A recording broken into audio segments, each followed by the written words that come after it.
Hello and welcome to the Lifestyle Evolution Podcast. I am Joshua Laycock. So today we're going to do our first podcast talking about Jiu Jitsu. Brazilian Jiu Jitsu, for those of you who don't know, it is a grappling art. It is, some people call it the gentle art, although it is pretty much anything but. And it's essentially a grappling art where folks roll around on the ground and try to choke each other, break each other's arms and legs, and stop just before we do that. And it is the most marvelous, wonderful, life-changing sport that I have ever been engaged with. And it is humbling. It beats the hell out of me. It has built my body up and destroyed it all at the same time.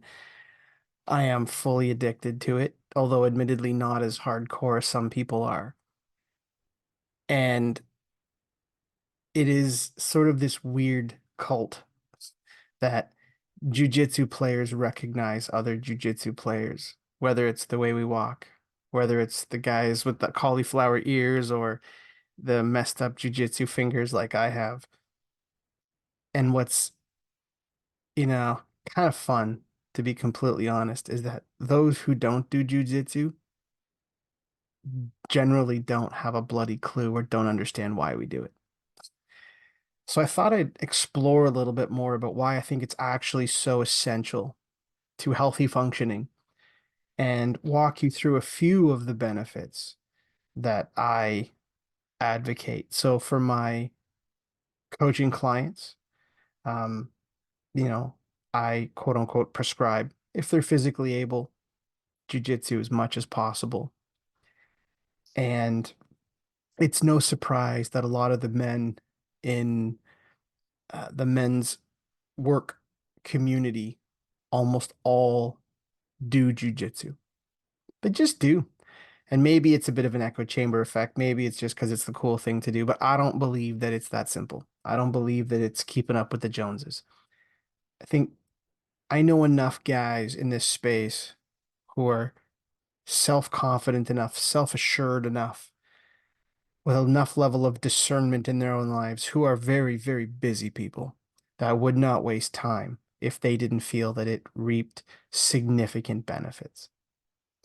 So let me walk you through a little bit about what it is about jujitsu that appeals to me, and more importantly, why I think that this is an essential component to leveling up your life. Now, this is a podcast principally designed and aimed at men.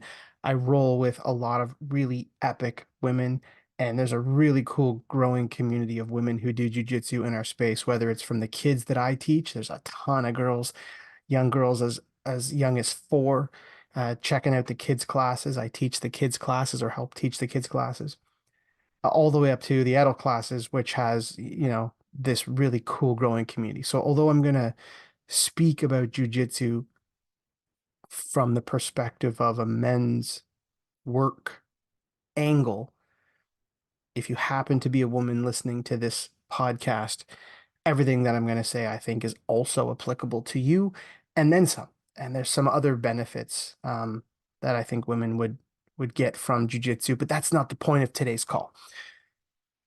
So the first thing, which is probably maybe pretty obvious, is that jujitsu will challenge you physically, unless you are an elite athlete or someone who has spent a ton of time playing or competing at a high level in sports. Jits is likely going to challenge you physically in a way that you haven't been challenged in a very, very, very long time. So what's cool about it is you better be pretty rounded. There are some very powerful dudes who, yeah, they're strong and there's a benefit to their strength, but most of the really big, strong guys lack the flexibility or the endurance to survive against someone who knows what they're doing. So that's kind of like the trifecta of skills that you need to have, I think, to be, it's like table stakes to be decent at jujitsu. Flexibility, strength, and endurance. Physically, you have to have those things. Yes, there's things like physical strength, grip, um, and stuff like that. Breathing is another component that you will learn to breathe. Um, so full disclosure today, right, recording this in February of 2024, I am a three-stripe white belt. I want to be really clear. I'm still right at the beginning of this journey. Maybe I should just start there. I started a little bit pre-pandemic, um, did that for a while, and then when the pandemic showed up, I didn't keep training for a variety of reasons. And then about a year and a half ago, I guess I started training again. My kids train, so I decided to jump in. That's why I got involved with the kids classes. I think I'm a way better teacher than I am jujitsu player. Um, so anyway, I'm a newbie, but even against the guys who are brand new, sort of first two or three classes, like a lot of things, they stop breathing. They get into a role, they get into a situation where they're trying to win and they're freaking out and they're not breathing. And often, I'm the one who in the middle of these roles with these young guys, you'll hear me often lean in and go, just breathe, buddy. Just breathe. Because your ability to breathe and to tolerate the discomfort of jujitsu is such an important life skill. But I don't want to jump ahead. Physically, you got to be fit. It's going to kick your butt. It also forces you to really think about and integrate recovery time into your world. And as you get older, like me, into my 40s, it takes a little longer for your body to recover from the pounding that it takes. So you learn to take care of your joints and supplement and use ice and cold to treat battered and smashed up joints. Um, I am more flexible than I've ever been. Um, I'm stronger likely than I've ever been, and functional strength. Um, my endurance is good. It's not as good as it was when I was doing CrossFit or when I played football, but it's pretty damn good. I can hold my own on a 3 to 5 minute round, no problem.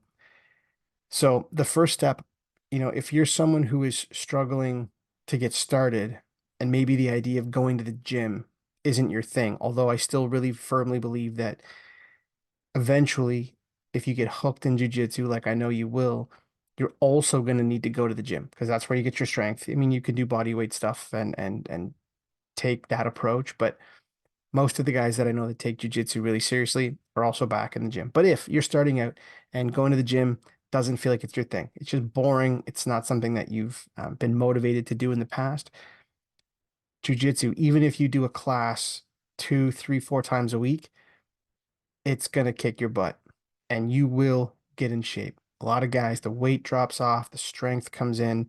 Um, so first step, if nothing else, jujitsu training, even if you don't want to compete, even if you don't want to roll hard, we call rolling like sparring, right? Even if you don't want to roll hard, you'll get in shape. It's gonna blast your core, it's gonna blast everything. You're gonna hurt in places that you didn't know that you could hurt.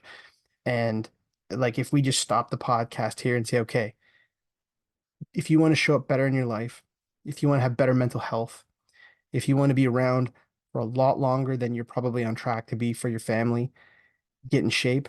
And if you're bored with like running or on the treadmill or in the gym, fine. Find a jujitsu gym, buy a cheap gi and roll and train and you'll get in shape. And we could end the podcast here and it would be worth it. But, for those of you who know, and for those of you who are unfortunate enough to live near me and hear me talk about jujitsu almost incessantly, that's not enough. One of the things that you're also going to develop, and it's going to be hard, is emotional resiliency and fortitude. The personal development world talks a lot about the value of failure. And we in the world are afraid of a lot.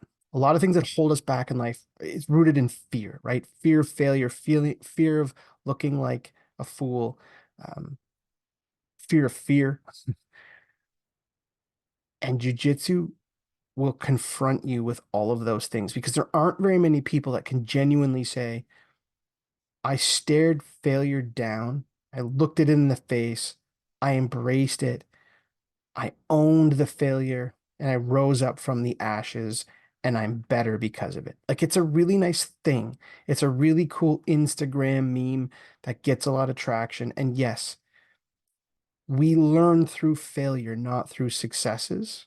I believe that to be true, but I can say that honestly and with integrity, really because of jujitsu. And maybe I'm just a very blessed individual that I have had challenging times, but I've had more or less an upward trajectory of my life.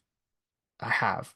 Um, really grateful for that. Worked hard at it, but realized I had some pretty awesome starting points in my life. But it wasn't until I started doing jujitsu that I felt really what failure was like. It was so humbling. And in many ways, it was actually really humiliating. And it's one of the rare opportunities that you will get to actually experience raw, objective failure. You will try things and you will fall flat on your face. You will get choked out. You will have your joints stretched to the point of breaking. It's brutal. But let me tell you the first time I did jujitsu, I thought I was a pretty tough guy, right? I was strong. Um, I'd been doing CrossFit for quite a while. I was fit. I had a sense of how to defend myself, I thought.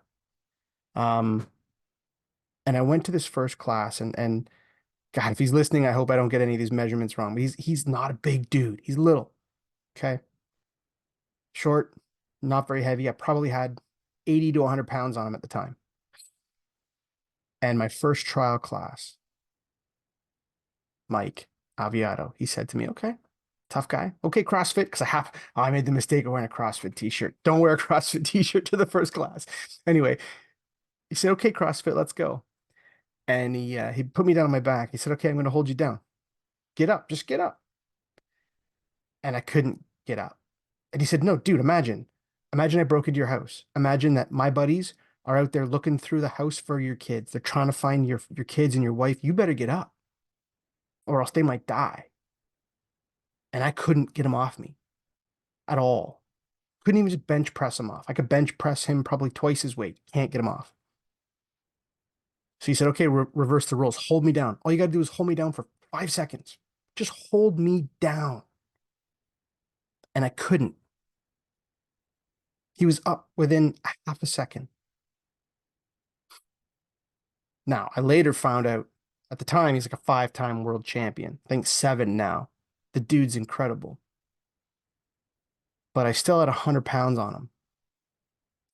And I remember at the end of that call or the end of that class, I was in my car. I was like, the adrenaline was racing. I was just shell shocked.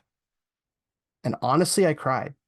I think I did a video that night and it wasn't like sobbing, but I was adrenaline overload. I was embarrassed and I was scared because I thought, man, I thought that I had this part of my life figured out. I thought I had an element of physical toughness, security, strength. And in the 20 seconds of being challenged by this guy, he was able to, with love, but with, you know, deliberateness, broke me right down and humbled me in a way that I'd never been humbled before in my life. And I remember thinking, this is what I need.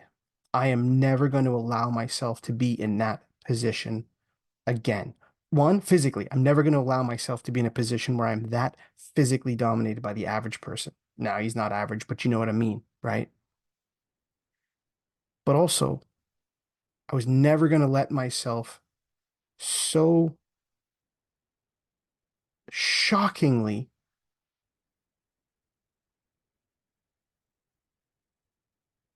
misalign, or I was I was so out of alignment with my where I thought my skills were with what I was really bringing to the world, right? My ego was out of control, and I was never going to allow myself to be that wrong again. And that was a turning point for me. It was the moment where I started to go, what don't I know? And more importantly, what do I think I know?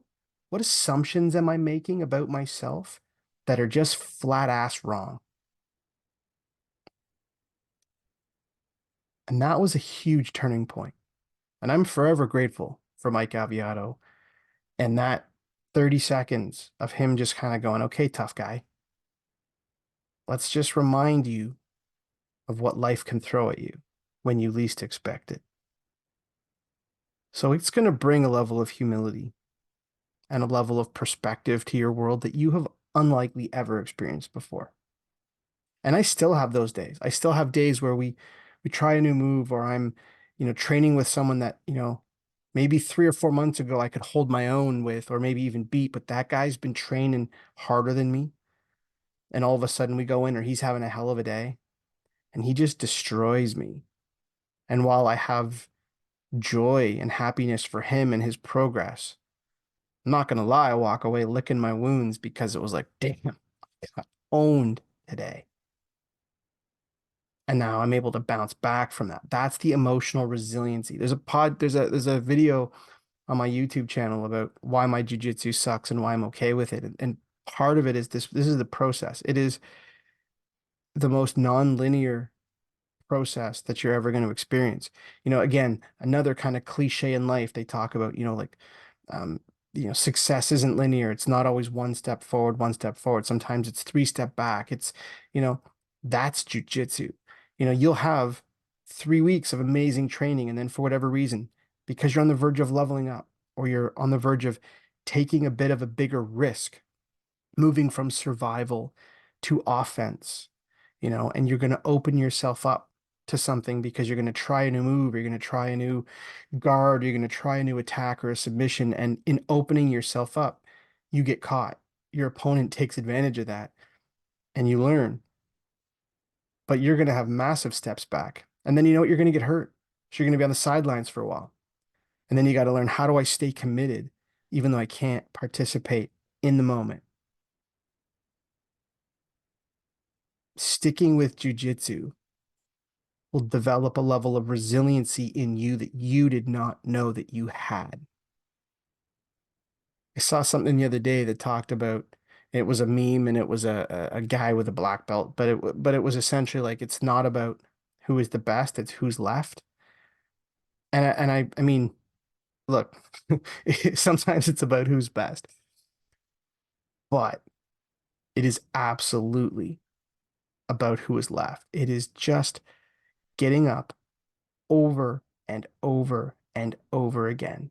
And yeah, celebrating the little wins, not letting it go to your head, and dismissing or learning from the failures and not letting it go to your head in the wrong direction. So emotional resiliency, huge. Something that I think a lot of guys need desperately, urgently, are better relationships and a stronger sense of community with other men. And jiu-jitsu offers that. When I moved to this new town, we tried to meet a lot of people. We met some of our neighbors, we met people, we met kids at the parents of the kids at my kids' school. And look, we've developed some friendships there, but none are stronger than the personal relationships that I've built through the people at my gym. Some women, but almost exclusively men. These are just good dudes. We share something in common, but there is a very close physical proximity with jujitsu that anywhere else might seem out of context, or might feel too intimate, too uncomfortable. And look, some people might look at it and go like, "Oh my God, what you guys are just crawling all over each other. It's so homoerotic." I hear that all the time. Bullshit. And you know how I know it's not? Because I roll with women as well, and it's not sexual. It's not like, ooh, let's get close to this person. I mean, I'm sure there are people out there that do that. That's creepy. It's a platonic connection that is unparalleled. That those types of connections, those bonds, I would imagine it's as close to, I think, what people who are in the military, who've been in combat, or law enforcement, or firefighters would feel. You know, I think that it's probably as close as a civilian can get to feeling that level of camaraderie and brotherhood and connection to a cause. Um, it's marvelous.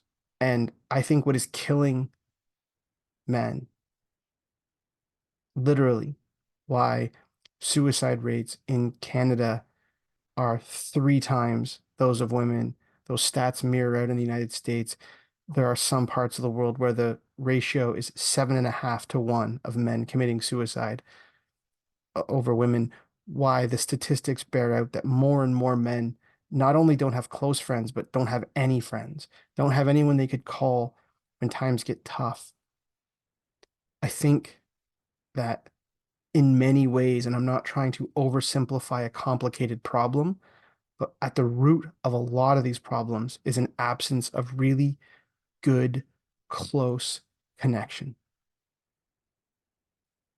And I think that in many ways, jujitsu and a jujitsu gym and the community that forms up around that, you know, that's pretty special. The only other time I've ever felt that is playing football or in CrossFit, to be honest. But it's another level. It's another level. So I think it's desperate. And even if it didn't offer physical health benefits, and if it didn't offer emotional resiliency, again, on its own, the relationships that you form, the ability to be in close connection with other human beings, um, and the community is unreal. And again, unless so here's another aspect of this that's really interesting. I don't think that again, outside of like military and law enforcement, um, or sort of paramedic fire, that most men have never had their lives in someone else's hands, and inversely, they've never had someone else's life in their hands. And not to be dramatic, right? But like, so if I'm rolling with someone and I catch them in a choke, they tap, I let go. But if I choose not to let go, and obviously I never would, but if I chose not to let go, their life is in my hands. And if I tap and they choose not to let go of me, my life is in their hands. And it's very hard to put into words how potent that is. There's a trust there. How many people in your life would you literally trust with your life? But I know that every person at that gym, look, there's guys I like rolling with, and there's guys I don't like rolling with. That's every gym. But there isn't anyone there that I know that if I had to tap, that they wouldn't stop. And there's something remarkable about that. To say that you've had someone's life in your hands and that their life has been in your hands, it changes your perspective of life. And I think that's pretty special.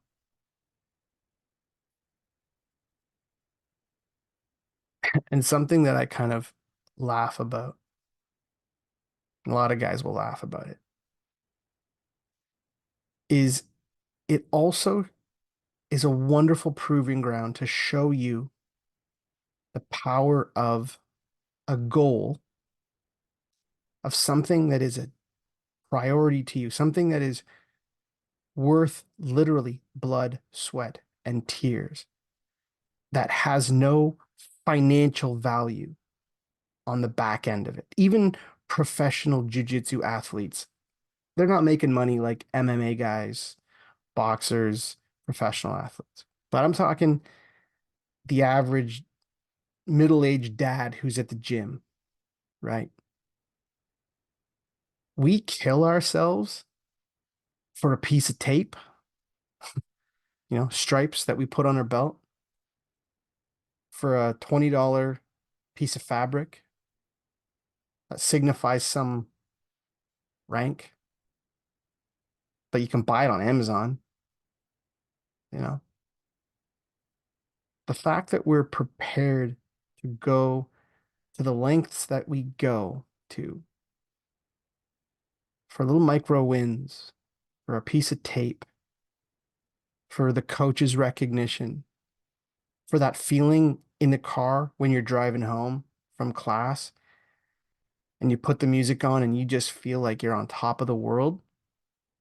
Don't tell me that unless there's a financial reward, that you can't be motivated to do incredible things. Don't tell me that. There's a gym full of guys and girls who are crushing it for something that has absolutely no tangible reward. So if you're prepared to put that much effort in for a piece of tape and a win on the mats on a Tuesday night, imagine what you could do in your personal relationships. Imagine what you could do with your finances. Imagine what you could do with your body and your diet. Imagine what you could do when you decide to tackle all the demons that we shove down and we don't want to deal with. The goals that we set for ourselves in Jiu Jitsu should demonstrate to you that nothing is out of reach and that your capacity to be motivated is far beyond something as petty and transient as money or recognition on the world stage. No one's going to know your name because of jiu-jitsu in all likelihood. Even the people who are gods in the jiu-jitsu world, you ask the average Joe on the street, they've never heard of them. So if you struggle with goals and discipline, if you struggle with resiliency, if you struggle physically, if you struggle to meet friends and connect, I would desperately implore you to go and find the local jiu-jitsu gym, test them out, make sure they're good, make sure they're safe, make sure they're clean, because you can get some nasty viruses off a bad mat. But when you find the right gym and you find the right community and you learn to find the cadence of the trials and tribulations of jiu-jitsu, there is nothing that you can't accomplish. And that is a beautiful, glorious thing that is very fleeting and hard to find in this day and age. And for the price of a membership, it's a steal. I'm so grateful to my coaches. I'm so grateful that I can reach out to them and say, like, man, I'm struggling. I hate jiu-jitsu today. Some days I hate it. Some days I love it. But you know what? The call's always coming in the morning. Hey, you rolling in the morning? Hey, you coming at night? You see people out on the streets and you know they're jiu-jitsu. Little nod, little, all right. A connection, that community. It's infectious, it's contagious. And I'm just scratching the surface of how jiu-jitsu mirrors life and the possibilities. I would go so far as to say it is almost essential that you start rolling if you want to really level up and evolve to be a more, maybe enlightened's too strong of a word, but if you want to suck a little less, do jiu-jitsu. Have an excellent night. If you have any questions about what kind of gym should I join, tips and tricks, all I'll do is pass on the wisdom that had been passed on to me because I'm still in the grand scheme of things a newbie, but I can connect you with people and I can walk you through some of the things that I look for when I join a gym and some of the incredible wisdom that was passed on to me as a beginner and that continues to be handed down to me by my friends and my family really now, who roll and teach me and mentor me and beat the hell out of me. Have a fantastic night. I hope to see you on the mats. Take care.